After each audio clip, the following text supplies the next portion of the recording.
we still don't want to build a nation. We want to go back to our regions and just have a loose association. And that's what I'm hearing. And if we want to build a nation, on what basis do we want to build a nation? For me, restructuring is not necessarily everybody going back to their geography. It is every area of Nigeria being properly economically developed, benefiting from its resource, and contributing reasonably to the center. And not the center owning everything. It's like they operate in America, the United States of America, California, agriculture, entertainment, New York, banking, finance, Las Vegas, they do gambling. It's an industry. Delaware, tax-free haven for anybody who wants to live a good life. New Jersey takes a weight off New York and benefits from the collaboration of that place, and so on and so forth. Miami, entertainment, resorts, good weather. Everybody is standing and generating income and contributing to the federation. That's what Nigeria should do. That's what we should strive towards. And we need to now change the thinking of the Nigerian to know what is right from wrong. We no longer in Nigeria, the average Nigerian, anything goes. The end justifies the means. There's no ethics, no morality, no good behavior, nothing. Just make money and have money and control power. We can work. Nothing built on righteousness will last. It's not sustainable. It will one day eat itself up and come to an end. And this is my appeal to Nigerians. It's nothing personal against anybody. It's just a call to everybody. Let's build Nigeria. Am I being too idealistic? I don't know. But I can tell you, my brother, that there's more than in the long run. Any nation that has developed, that has grown, that has made an impact, on having sound ethical values. Every nation, bar none. No nation has survived on lack of policies, lack of procedure, corruption, any banditry, any kind of behavior goes. No rule of law, no cooperation, no family can survive if anything goes. They will always come crashing. It's the first principle of life. And for too long, we have abused that principle in Nigeria. And that's why we are where we are. So that's why throughout that period, I was largely quiet, introspective, thinking, not wanting to just talk for the sake of talk.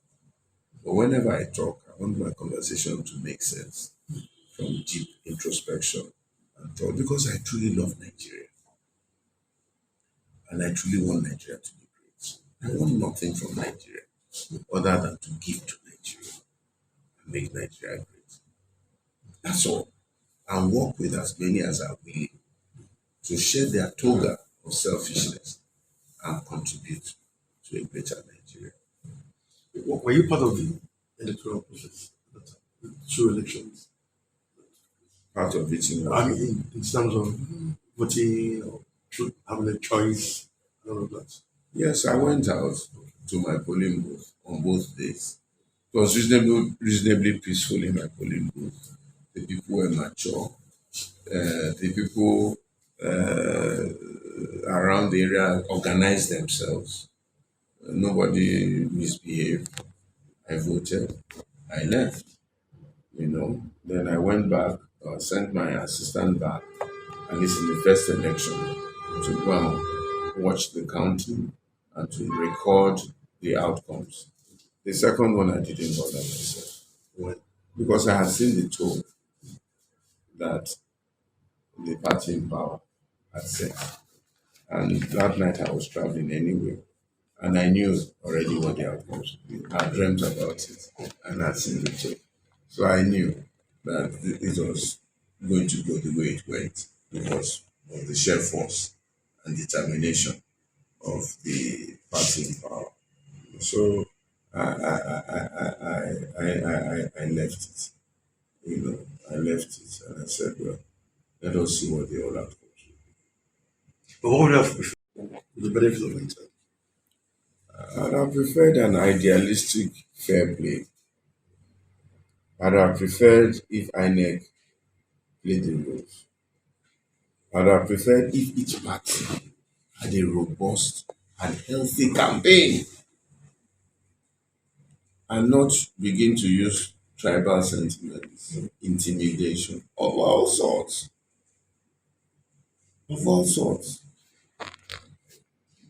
I've never seen this kind of thing in Nigeria before. Eh, If the rules had been kept to, if the parties had campaigned, in other countries there's a language, there's a mannerism, there's a behavior of campaign. So you can't cross some boundaries and barriers. In Nigeria, there were no boundaries, there were no barriers. If everything had gone, whatever outcome it was, we will accept. It's the will of the people. But when the people are intimidated and frightened out of either not coming out to express their will, or if they come out to express their will, they'll have severe outcomes. I mean, that cannot be the will of the people. The people are being muzzled, and nobody should be muzzled in this day and age. It's only in Nigeria it can happen. Maybe in some other African countries too it can happen. But not in a society where people know their rights and have a voice. So what is also missing in Nigeria is that the average Nigerian does not know his rights and does not have a voice. And there's no system or structure to defend the ordinary citizen. The other day I went to England with one of my staff and he saw a beggar, a hobo, a homeless man on the road by the tube station. And he was saying, what nonsense is this? I mean, this man should get out of here. I said, don't go to that man. Don't talk to him anyhow. Because that man, as he is there, if he calls the police and speaks, they will respond to him. Because no matter how poor or useless he seems, he has a voice. He doesn't need to know the prime minister. He doesn't need to know the sitting government. He doesn't need to know anybody. If he speaks and says, this is my right, the whole society around that tube station will rise up and defend him and say, the man is in his right. He can stay there as long as he's not disturbing the peace and he's not constituting a nuisance. But in Nigeria, if you don't know this person or that person or that person or that person, you have no rights. The police can detain you for 3, 4, 5 days. If you don't know any big man somewhere who can speak up for you, you'll be there. If your lawyer is not a big man, you'll be there. And nobody will defend you. Nobody will speak. Everybody will carry their bags and mind their business. You can't have a society like that. It's not possible. There must be institutions that lay policies and defend the average person. That is the kind of Nigeria we want. Well, how easy was it for you to, in terms of choices? Because I know that many of those who contested at that time are people that you've interacted with and maybe you know some of them and all that. So how easy was it for you to pick, take a pick and all of that in terms of choice? We laid criteria. I was very scientific about it. It wasn't an emotional decision. Okay, you are flying a plane, you are getting on a plane. You must have an idea of the kind of person you want to be your pilot. Yeah. Hello, your pilot must be smart, energetic, knowledgeable, a good pilot. Must not be drunk, must not be sick, must not be having a headache, must not be physically weak are mentally stressed. That's why when the pilot flies a plane, for 12 hours he has to rest, or 24 hours, so that when he gets his energy back, he can do another long haul. It's a rule. So in 2023, who do we want to be president of Nigeria? The first thing is that that person must be visionary.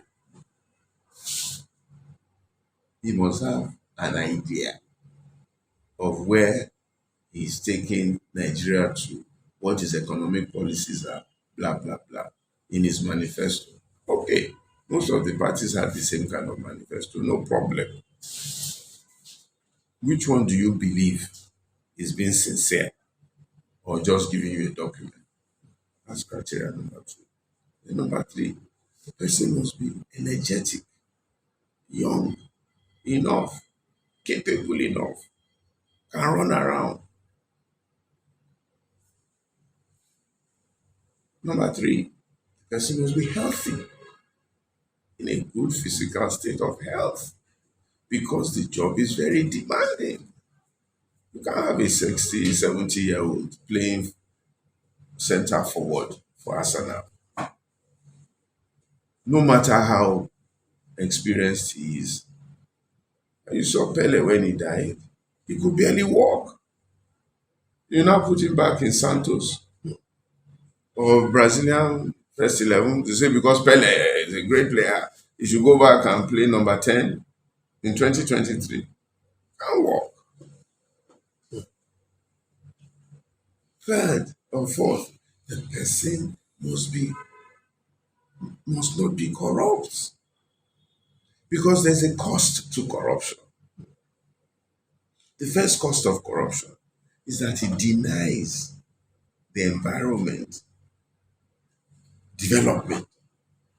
So the money that you should use to build a road, the corrupt person keeps it in his private account. Either buys his own personal house, has a party, buys some cars, or just keeps the money. The second cause of corruption is that money that should be working in an economy is taken out of that economy, if you are not careful, and used to fund another economy. So a lot of our money goes into Switzerland, goes into Dubai, goes into London, goes into America, blah, blah. There's enough capital flight already, legitimate capital flight, not to talk of proceeds of corruption. So today they're still looking for corrupt loot all over the world. So the economy is denied of that. But the most painful cause of corruption is that intellectual capacity that cannot survive in a corrupt environment takes flight. So you lose the best of your brains, who survive more in an open, competitive environment that rewards fair play. They take off because they know that to get a job in Ministry of so and so, if you don't know so and so, you won't get the job. So, and they don't know so and so. All they know is that they are competent. And because their competence is not rewarded, they go to where their competence is rewarded. I'll join you. They go to where their competence is rewarded. So we lose our best brains. And that is why the best surgeons, the best engineers, the best professors, the best is the best that are all in England, Dallas, Houston, Dubai, Saudi Arabia, all over the world. And that's why you have such a strong diaspora support for this third force. Because most of them are refugees wherever they are. And they couldn't survive in the Nigeria that they found themselves in. And they all want to come back. I know people say they're never coming back to Nigeria again. Because they can't survive in the Nigeria we are in today, where psychophancy is well rewarded. So that's the cost of corruption. So you want a leader who was corruption for the sake of economic development. You want a leader you can trust, whose word is his bond. You want a leader whose home is tidy because he has led his home well. You want a leader who will be fair to all Nigeria and all parts of Nigeria and ensure even development. Even the people talking tribalism and all that, what have they benefited from their brothers or their sisters being in power? What have they benefited? Some of them have even been worse treated. So this mentality of so man is in power, blah blah blah, it's all in the mind. It's all in the mind. They've not really benefited anything. The man, okay, Hausa man gets into power. That's it. How many, all the Hausa people in power, how much development have they taken to the north? Because at the end of the day, when the man is in power, he's thinking of himself first and his immediate community. And sometimes he forgets what tribe he's from. He's just looking to work with anybody who will help him achieve this. So you find that when people get into leadership in Nigeria, they make new friends because they're looking more for people who do transactions with them. So this is the problem we have in our beloved Nigeria. And this is why we all need to sit around the table and be honest with ourselves and be truthful to ourselves and see if we can help.